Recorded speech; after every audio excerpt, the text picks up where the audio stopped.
안녕하세요. 미국 주식 투자 이걸 개인으로 하는 게 좋을지 아니면 법인으로 하는 게 나을지 고민하시는 분들 많으시죠.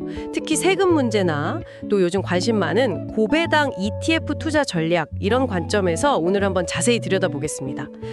여기서 핵심만 뽑아서 당신에게 맞는 방식이 뭔지 판단하는 데 도움을 드리고자 합니다. 자, 그럼 개인 투자와 법인 투자의 차이점, 특히 세금과 전략적 측면을 중심으로 한번 파헤쳐보죠. 예를 들어서 한 3억 원 정도를 투자한다고 해볼게요. QQQI 같은 고배당 ETF에 넣어서 연간 한 8,200만 원 정도 배당금을 받는다면요. 꽤 큰 금액인데 이럴 때 세금은 어떻게 달라지나요? 네, 바로 이 지점에서 개인과 법인의 차이가 아주 크게 나타납니다. 개인의 경우는요, 연간 금융소득, 그러니까 배당이나 이자 합쳐서 2천만 원까지는 15.4%로 분류과세가 돼요. 이건 비교적 좀 낮죠.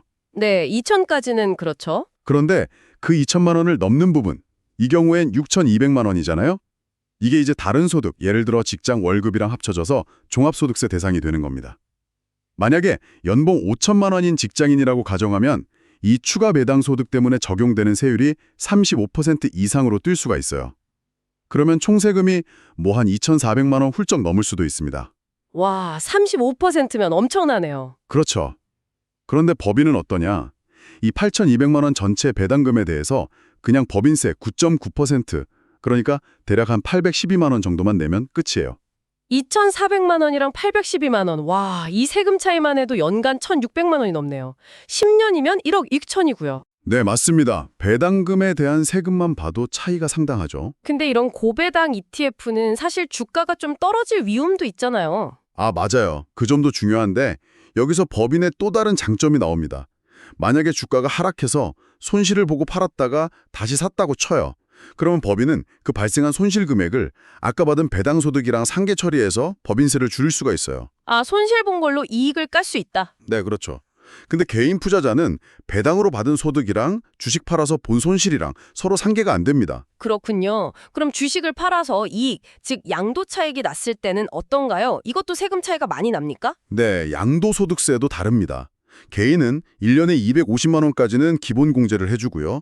그 이상 번 돈에 대해서는 22%의 세금을 다음해 5월에 신고하고 내야 하죠. 22%? 네. 근데 법인은요, 여기서 또 흥미로운 점이 연간 양도차익이 2억 원 이하라면 세율이 확 낮아져요.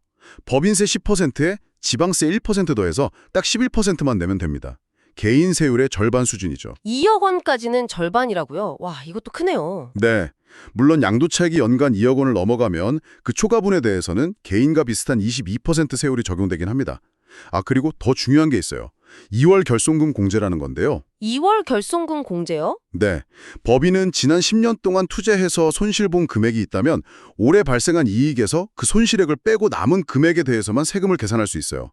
예를 들어 작년에 5천만 원 손해를 받고 올해 5천만 원 이익을 냈다면 법인은 올해 양도차익에 대해 세금을 하나도 안 낼 수도 있는 거죠. 아, 작년 손실로 올해 이익을 상쇄하는 거군요. 개인은 이게 안 되나요?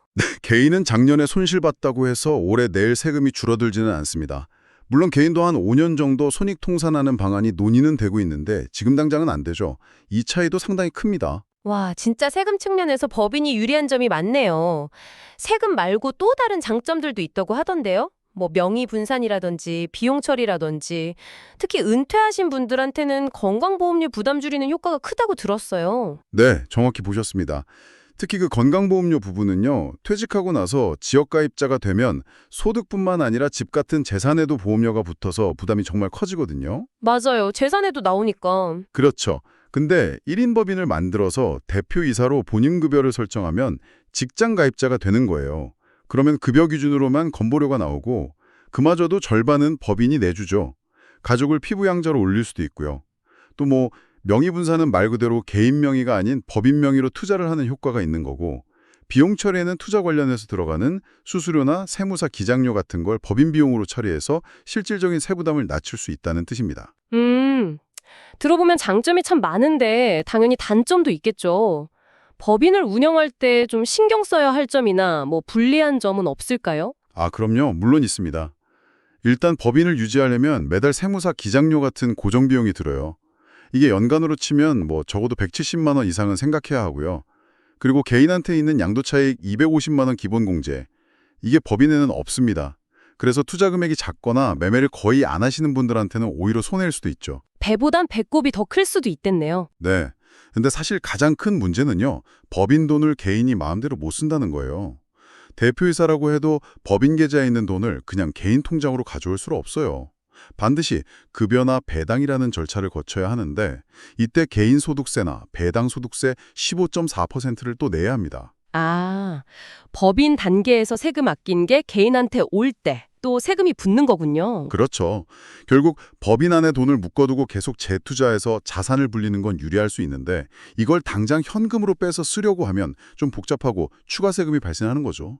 그리고 또 하나 염두에 둘 것은 과거에 부동산 법인 규제가 막 강화됐던 사례처럼 나중에 주식 투자 법인에 대해서도 어떤 규제가 생길 줄 모른다는 가능성입니다. 그렇군요. 장단점이 확실하네요. 그럼 이 모든 걸 종합해 봤을 때 법인 투자는 어떤 분들한테 특히 좀 매력적일까요? 제 생각에는요. 일단 매년 주식 매매로 양도 차익이 좀 크게 나시는 분들, 특히 그 금액이 연 2억 원 아래인 경우예요. 그리고 고배당주 투자를 좀 많이 하셔서 금융소득 종합과세가 부담되시는 분들, 또 아까 말씀드린 건강보험료 부담이 큰 은퇴 예정자나 이미 은퇴하신 분들, 혹은 자산 명의를 좀 분산할 필요가 있으신 분들께는 상당히 좋은 대안이 될 수 있다고 봅니다. 네. 그래서 개인 계좌랑 법인 계좌를 좀 전략적으로 같이 활용하는 게 좋은 것 같아요. 예를 들면 개인 계좌로는 연 2천만 원까지 비과세되는 금융소득 한도 내에서 좀 안정적인 투자를 하고요. 이때 그 한도는 세후가 아니라 세전 배당금 기준이라는 거 기억하셔야 합니다. 그리고 법인 계좌로는 이제 낮은 양도세율이나 손실 상계 이점을 활용해서 좀 더 적극적인 트레이딩을 한다거나 아니면 성장주 투자를 한다거나 하는 식으로요. 네, 정리를 좀 해보면요. 법인 투자는 확실히 연 2억 원 이하 양도차익이나 고배당 소득에 대한 세금 절감 효과가 크고 손실 관리에도 유리한 면이 있네요. 하지만 운영 비용이 들고 또 법인 자금을 개인이 쓰려면 추가 과세에 문제가 있다는 단점도 분명하고요. 결국 이게 당신의 투자 규모나 스타일, 또 자금을 어떻게 활용할 계획인지 이런 것들을 다 따져보고 신중하게 결정해야 할 문제인 것 같습니다. 맞습니다. 마지막으로 한번 이런 질문을 던져보고 싶네요. 만약에요, 먼 미래는 아니더라도 과거 부동산 법인 때처럼 주식 투자 법인에 대한 세제 혜택이 축소되거나 어떤 규제가 강화된다면 어떻게 될까요?